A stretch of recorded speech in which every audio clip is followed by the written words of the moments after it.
Hey ladies, welcome back. Natalie Newhart here, founder of Fit Addicted Nutrition. And today what we're going to be talking about is how to use your period to lose weight faster. How we can use that menstrual cycle to get fitter, toner, leaner faster. And even those of you guys that don't have a menstrual cycle, I'm going to talk about still like what are the benefits to cycling this way, even if without a period. So before we get into, female specific fat loss, we need to understand what the menstrual cycle looks like as far as the hormones go. Okay. And so what I have here is a 28-day sort of monthly cycle, okay? Even though there's no such thing as like a normal cycle, typically this is kind of like an average of what the cycle looks like. Over here is day 1, day 14, that's where ovulation occurs, so that's middle of the cycle, and then you have day 28, okay? And so what you want to pay attention to are these two colors here. Red is estrogen and blue stands for progesterone, okay? And so these are two female hormones. And so what you can see like right off the bat is that, so like red is pretty much dominating in the first half of the menstrual cycle, right? It's basically all red. And then when ovulation occurs, progesterone spikes and is kind of the dominant hormone there, okay? And so this is important for you to know because estrogen and progesterone affects the way that you lose weight differently, okay? So estrogen you want to think of her like kind of like your best friend, honestly. She's like she's like your friend that wants to go out and do stuff. She's like super risky. She feels like getting shit done. She likes to work out hard, train hard. She likes to party. She likes to eat, fun foods.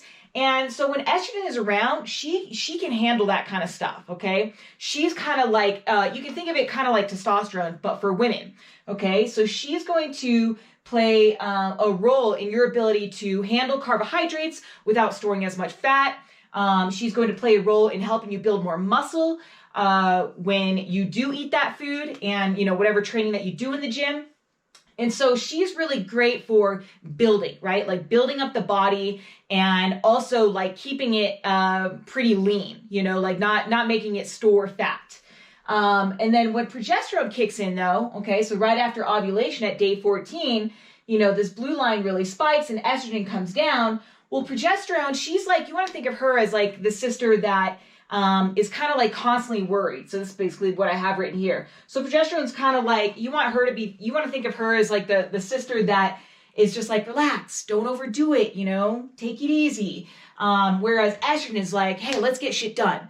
Okay, so progesterone, when she's around, she's more insulin resistant, meaning the carbs that you do eat, you're going to be less likely to you're going to be more likely to store them as fat, okay? And you're going to be less likely to burn fat during this second half of the cycle, okay? And that's just because you're sensitive to stress and you're sensitive to carbohydrates. So if you are, if you're trying to do a lot of cardio in the second half of your cycle, or if you have like just a really like you're just either training hard or not getting enough sleep, that's going to take a very big effect here in the second part of the cycle. Whereas in the first part of the cycle, if you were adding in like double days in training or more cardio or not getting much sleep or eating more food, you're not going to take as big of a hit there. It's not going to affect the body as much in the first half of the cycle. But in the second half, yes, it will. And the reason for that, you got to understand like, hey, the whole point of the menstrual cycle is to really prepare us to have a baby, right? And so when ovulation occurs and the egg is released, then the body's trying to protect it. It's trying to store resources in case they're for a potential baby. So it's going to be more protective. It's going to store fat. It's going to be more sensitive because it's thinking that if there's a baby here, we need to protect. Okay. And so that's why, like, if you're not getting your sleep, if you're working out too much, if you're just really emotional or dealing with any kind of like emotional stress, like anxiety, frustration, overwhelm, any anger, any of those things, sadness, it's going to take an effect here in the second part of the cycle. So, so that's basically just kind of a broad overview of how you can look at that. Now, the thing is, you can look at this in one of three ways as far as eating and training with your menstrual cycle. So first off, you can, like option 1 is you don't have to use this approach at all. Okay, so like this, you don't have to cycle your diet and your training with your menstrual cycle, but those of you guys that do will get better results because your hormones are extremely powerful, and you can really leverage, really burning more body fat and building more muscle at certain times of the period, just like there are certain times in your menstrual cycle where you are going to actually be more vulnerable to store more fat, okay? And so that just, it's good to keep in mind. And then also, those of you guys that have large mood swings or feel extremely hungry at the end of your cycle, or, irritable, tired, you're craving food at this last part of the cycle when the hormones come down, this is where you can work with your cycle rather than trying to fight against it. So instead of trying to train through that last 7 days where most women tend to feel a little bit more like irritable, hungry, craving carbs, not like unmotivated, kind of depressive or anxiety type. That's where, we can really work with the menstrual cycle instead of trying to just drag yourself to the gym and drag yourself through the diet and having to fight all those urges, okay? Those craving urges. So you can look at this if you're going to use it if you are going to train and diet with your menstrual cycle, you can break it up into 2 different ways, okay? So you can break it up into the follicular phase, which is the first 14 days, okay, which would be the first 14 days is the follicular phase.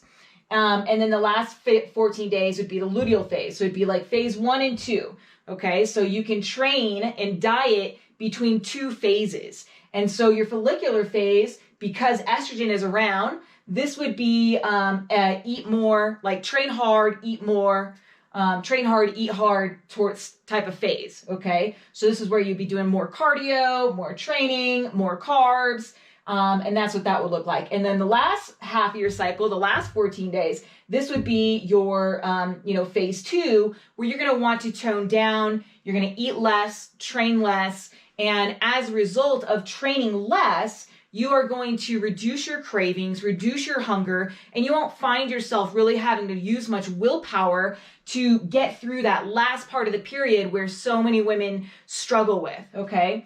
And so that's what I mean by working with your menstrual cycle. Now, that is just option 2, right? Is breaking it into 2 phases. You can take this a step further and actually break it into 4 different phases, because you can see that there's, there's sort of different times of like where, how much hormone is there, okay? And so this is important to know because, in this the early follicular phase, which is the first 7 days, this is basically just broken up into 4 7-day periods.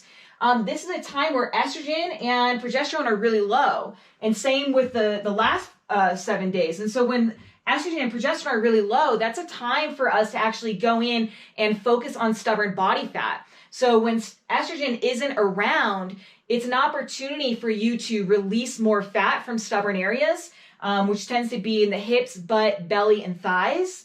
And so you can really, accelerate body change by training a little bit harder during your early follicular phase and also during your late luteal phase, okay?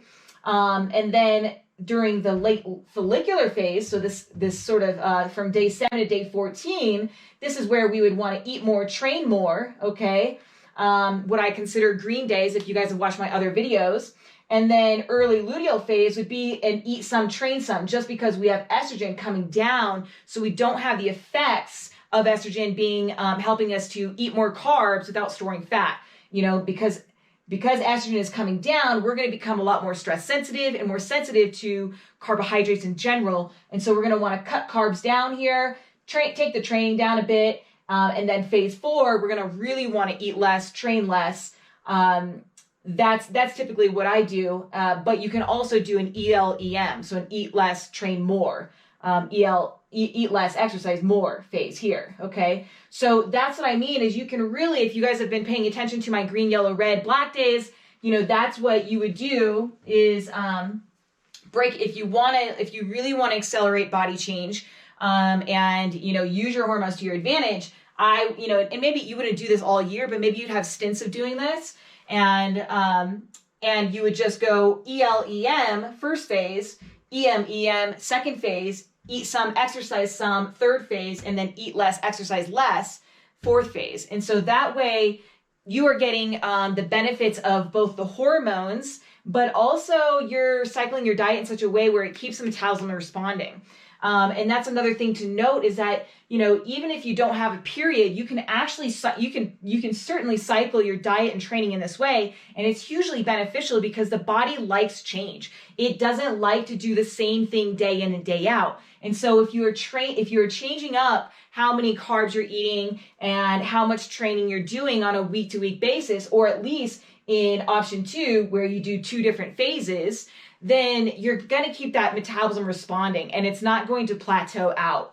Okay, so, but again, like I said, option 3, breaking it up into 4 phases is going to be the best for, you know, for burning off stubborn body fat in the hips, butt, thighs, and belly. It's also going to be the best for those of you guys that deal with a lot of hunger and cravings during this last cycle, and, you know, that get tired and, you know, you just don't want to fight with your cycle, okay? Because when you can really change up your diet and training on a week-to-week basis, you can really use your hormones to your advantage, and it'll feel like you're just kind of in a flow because you're going to have more energy to train hard, and that's when we'll train hard. And then when the energy comes down, we typically have a lot more cravings, the training would come down, you know, and so that way we're not fighting ourselves. So that's a little bit about how you can use your menstrual cycle to, you know, use your period to lose weight faster. Again, even if you don't have a period, again, it's still such a great tool to utilize because the body likes to, responds to change. So we're just staying one step ahead of it by cycling it in these, you know, 1 of 2 ways, breaking it up into 2 phases or 4 phases. Now, lucky for you guys, I actually have a 4-week female hormone diet that actually guides you through specifically how to do it in this option 3, where you break it up into 4 phases. So if you guys want to try this out and you want a little guidance on how to do that, definitely check out the link below in my female hormone diet, and it will walk you through step by step on how to eat and train with your menstrual cycle. And those of you guys that want some more accountability, or maybe you've done my female hormone diet and have gotten great results, because I know so many of you have, you know, that you can definitely take this to the next level and work with me one-on-one, which is going to be great for those people who still tend to, who have struggles with, you know, with food, you know, like being able to, like, you know, stress eating, boredom eating, mindless eating, or just getting yourself motivated to work out, those kind of things. That's going to be that you're going to get the best results from a one-on-one coaching you know, option instead of just an online course. So just some different options for you guys to help you, you know, really, you know, take your body to the next level and really stop fighting yourself by doing traditional diets and trying to do the same thing day in and day out, and start working with your body so that, you know, it feels much more enjoyable, much more fun, and it doesn't feel like such a grind. So hopefully you guys like that. Hope you guys learned something. Definitely feel free to reach out to me if you have any questions. Much love to you all. We'll see you guys in the next video. Bye.